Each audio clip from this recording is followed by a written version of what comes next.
Hi, I'm Mike Berry, and I live in the suburbs of New York City. I'm a backyard beekeeper, and I'm taking advantage of the stay-at-home quarantine to spend more time with my honeybees. Like most of you, my life is filled with the usual stresses and anxieties. But during this pandemic, I can count on my bees to help me stay calm. Come join me while I pay a visit to my 20,000 girlfriends. As I approach my hives, I feel an overwhelming sense of calm descend. It's a magical feeling, a Zen-like atmosphere.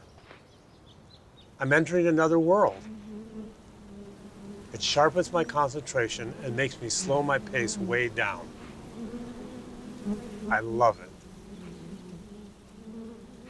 Honeybees are fascinating. Their natural habitat is usually a hollow tree in the forest, but people have been using these wooden boxes to give them a home since around 1850.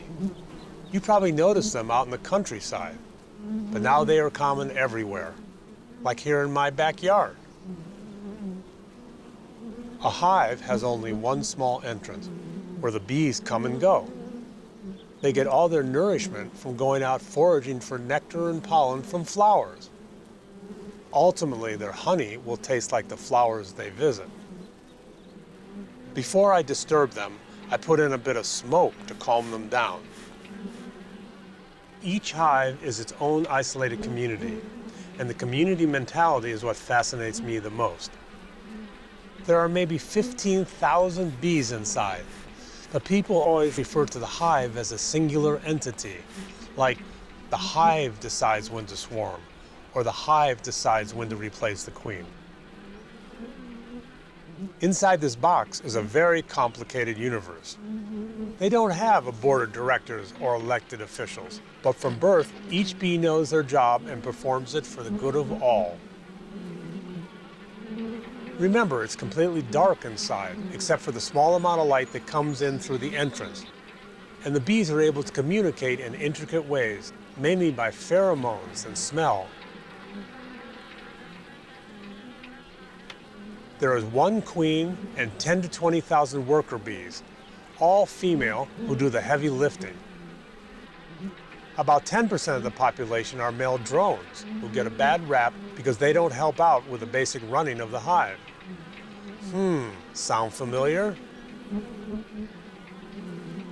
You put empty frames inside the hives, and the bees make all these hexagonal cells out of wax they excrete.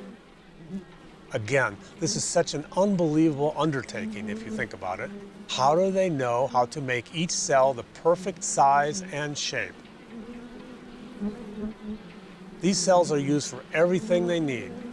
For nectar, which becomes honey, pollen, and for the eggs that the queen lays. It is such an elegant system. These bees set a good example for me in how to cope with the coronavirus pandemic. They know what they need to do to survive. They know they have to rely on one another to benefit the whole, and they exist, like a lot of the natural world, without regard to what is swirling around them. It's a pretty complicated and intricate system, but at its essence, it is pure and simple.